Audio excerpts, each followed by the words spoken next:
to mid kasi nga sila yung given yung lineup na meron sila ngayon, mabilis ang trabaho, mabilis ang sara ng game yung gustong gawin. That's true. We having that Kaja, pati na rin ang Yuzong na nakapetrify. Parang imposible kapag may nahuling isa in the early to the mid game ay mabuhay pa. No? Parang mahirap nang magkamali. But at that point, siguro cooldown din ang pagbibilang para sa side ng Omega. And of course, paghihintay sa oras kung saan may bawas na rin ang Claude. Abangan natin kung ano nga bang mangyayari sa ating Game 1 of this Best of 3 series. Once again, unang laro pa lamang ito ng ating huling araw ng regular season 13. Tapatang hukbo laban sa barangay. Excited ako kung ano nga bang ilalabas ni Coil. Oo, tsaka kung babalikan natin yung mga previous season na din natin, sa mga dulong-dulong araw talaga biglang may mga surprising plays para sa mga teams. But very usual pa lang naman ay yung rotation dito ng ating mga players. At nako pala, Chakno Perksy pa pala to. Sinong mga gugulang at sinong unang mabibigyan? Mga ano nagkaroon na ng both silang parehong MPL experience na roamers pala kung tutuusin. So marami-rami na rin silang mga baon at mga na-witness na strategies or let's say playstyles. Kasi yung sa MDL din medyo may difference lalo pat global ban yung ginagawa nila doon eh. That's true. And mukhang si Perksiva ang unang mabibigyan pero hindi naman pala mamamatay. I just wanna say as well na feeling ko dahil si Chakno ay pumunta din ng MDL ay parang nakatulong din ito sa mga ibang baguhang roam. Mo, MDL ka pero ang katapatan mo isang Chakmamba. O para mapapaano ka talaga, ay naku, parang baka may miracle play na naman na nagagawin. Parang nakadikit na yun. At nakatulong din siya actually kay Chakno kasi parang nagkaroon siya ng idea na pwede palang gamitin itong mga heroes na yun kasi global ban sila, di ba? Sa MDL. Talagang iba ang training sa MDL kapag ano. Ang tawag doon ay You're my flashlight. Pitch perfect play. Pitch perfect. Nagpakitang gilas lang. Oo. Diba? Chinek lang. Chinek lang. Pero mukhang dahil dyan ay bahagyang maghihintay ang Omega for our first turtle take. At lahat nagkakakitaan na may grand eyeball na dito sa XP lane. O parang nag-aantayan na lang. Hindi, pag mga grand eyeball kasi, hindi ka sure kung yung ba talaga yung nakausap mo. So sinisipat mo muna. Sabi niya kasi naka-red siya na damit eh. Madami naka-red. Okay. Yung ba naman eh, no? Ako, ewan ko nga, si Brigida, pili ko hindi na niya naabutan ng era ng mga eyeball eh. Iisip ko kung anong year kaya nangyari yun. Pero speaking of anong year. Okay, naka-ready dito. Ano lang muna, check lang muna ng vicinity para kay Kirk.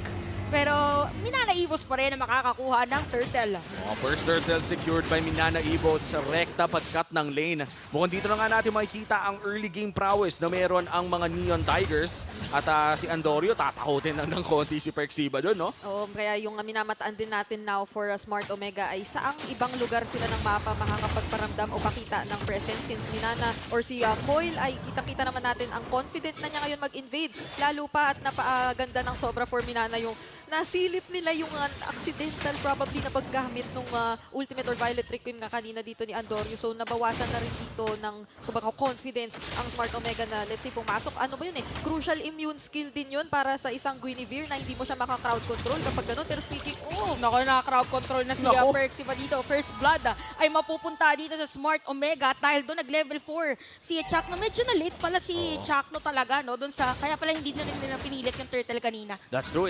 Napakagandang pick-off din ang ginawa ng barangay dito. Immediate na pagkukuha dito kay Perksiva means mas magiging safe ang kanilang mga gold laner. Siyempre, paano naman ba magsisimula ng play ang Minana Evos kung wala si Perksiva? yeah, sa kanya na nagiging reliant ngayon or if not sa kanya ay dito talaga sa mga Black Dragon form na pagpasok na gagawin ni Kirk. Pero kasi kapag wala namang major objective at laning pa lang ang ating nakikita, hindi naman yun yung magiging pinaka-puntirya. Pero speaking of puntirya, gold lane naman ang minamata ngayon ng Minana. Alam dito ng side ng Minana na ginamit ng DMI pero tatalon, Violet Requiem. Medyo nang inig.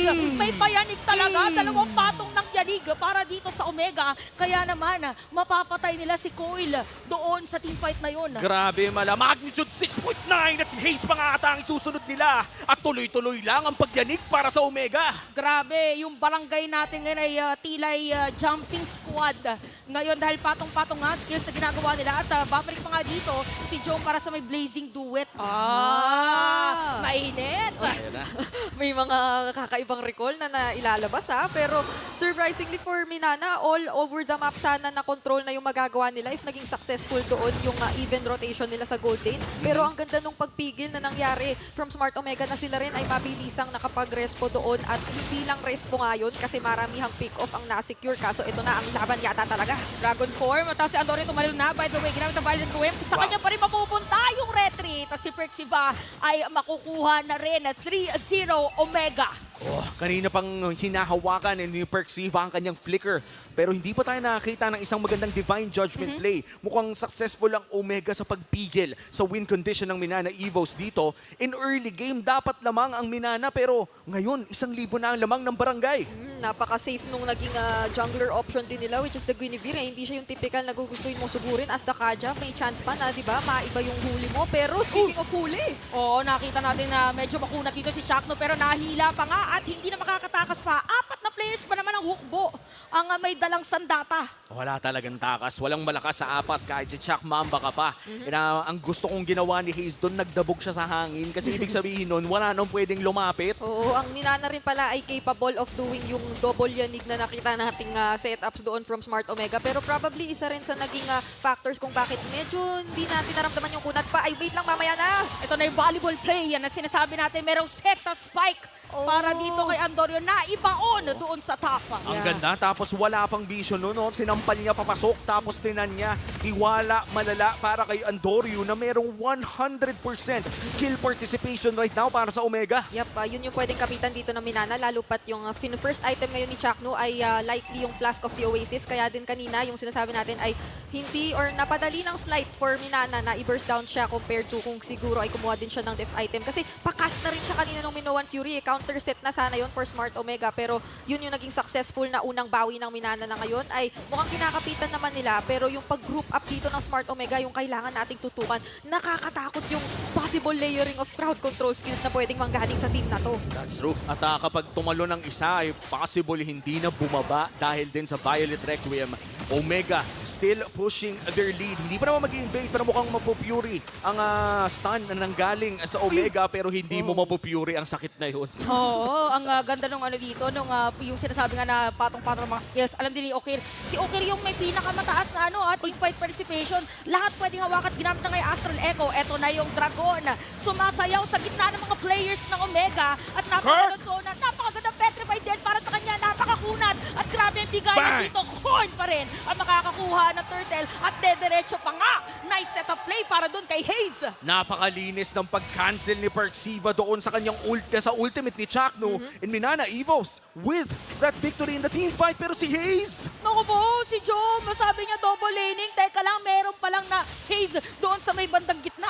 Grabe, yung ginawa doon ni Perxiva na sinabi dito ni Uomi na pag-cancel, even prior to that ay malaking bagay na yung nagawa niya. Kasi naglakad-lakad lang siya doon eh. Parang yung umaamba, yung bumipelo, pero speaking of amba, Oh, pag nag-uusap daw, walang tatalikod. Ayan, hinarapan ni Sumpa! Kamuntikan na! Dito, medyo kinabahan. Lang dito yung mga kasama din natin sa venue. mainit, mainit. Ito ang mga gusto kong gold lane matchup. Yung bakbakan talaga. Yung kahit low HP ka, alam mong yung wolf form mo ay may additional damage doon sa kalmot. At ika nga ni Burrito, itong mga Roger ng kakalmot. Tama. ano talaga yan eh, katakot-takot yung mga pwedeng flexibility and yung level of mastery din na pinakita dito ni Sumpak para tapangan pa at hindi dumiretsong out.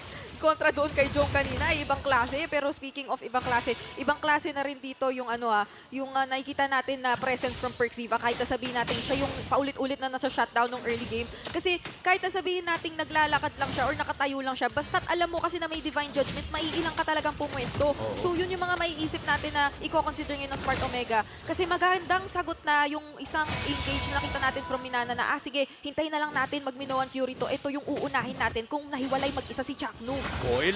Parang trip to Jerusalem nakita natin doon. Si Atoy R ang sasalo namang, uy, grabe na may balitan dito, haharap o lilikod. Napagandang Aray! petrify pero may sagot ng final slash at sama mo pa ng final requiem. Ang dami mga players dito ng Minana Evos ang biglang nawala. Double kill pa, triple kill para kay Big J! At maagang New Year ang hatid ng Omega. Pumasok sa barangay, tila may piyesta. Nagsitalo na ng lahat at nagsimula na nga ng Lord. At ito na yung parang lechon na handa nila, uni-unti na ng Omega. Oh my goodness, yung nakita nating layering, yun yung exact situation na ayaw mong mangyari kung ikaw yung Minana. Sumakto yung pagka-petrify doon sa halos 3 miyembro ng Omega dito. Tapos nung nagka-final slash, hindi na nga yata natin nakita yung spatial migration to engage. kinomplement na lang nila yung skills sa isa't isa. Ganoon kaganda yung pwedeng pagkakasundo naman galing from Omega. Pero speaking of pagkakasundo, Grabe naman parang kakaibang pagpasok doon kay Perxiva. Kaya Ayun. naman siya mabibigyan dito ni Okir. Blazing Duet ginamit na rin ni Big J. Habang Boom! si Antonio lumalaban pa rin. Kaputi ka na si Kirk. Pero makikita na is Coil. Unstoppable na si Big J. At tutuloy-tuloy pa nga. Double kill na. Nako, napunta ata doon sa dulo ng swimming pool. Masyadong malalim yun, boy. 4K gold lead para sa barangay. At mukhang itutuloy pa nila ang mid lane push na may pag-agaw pa ng purple buff. yun yung isa sa mga engages na nakita natin na from Perxiva na may kasamang flicker and nag-attempt talagang humuli ng specific target. Pero probably not the best decision to do considering nga tong lead na meron ng Smart Omega and yung amount of pangsalo o pang crowd control din at pang-cancel na pwede nilang gamitin sa'yo kapag ka pumasok ka, saktong-sakto pa halos dun sa 4 o 5 miyembro. Ayun, no? Pasok! Napaganda final slash na naman. Yung patong-patong na sinasabi natin, patong-patong din na damage dito at patong-patong na objectives para sa Omega. Kaya naman nasira na nila ang gitnang tore dito ng Minana. At tuloy-tuloy lang ang pag-push nila. Nandyan na ang Dragon. At kung naghahanap siya ng away, maglalanding nga ba siya o re-recta na ng base? Endable na ba ang call? Isang siege minion lang ang meron sila. Kailangan dumepensa kayo ng Minana Evos pero tinutuloy-tuloy lang yata meron namang final slash. Ginamit na dito ang Purify at meron pang ang counter set para yung sa Minana Evos pero si Hayes ang mabibigyan at hindi na nga yata makakahinga pa dito ang hukbo dahil nandito na ang barangay. Perfect layering ng mga abilidad. Nakita mula sa Omega. Masayang masaya. Kitang-kita. Kahit yung mga nasa likod na kabarangay ay nagdiriwang sa tuwa. Tamang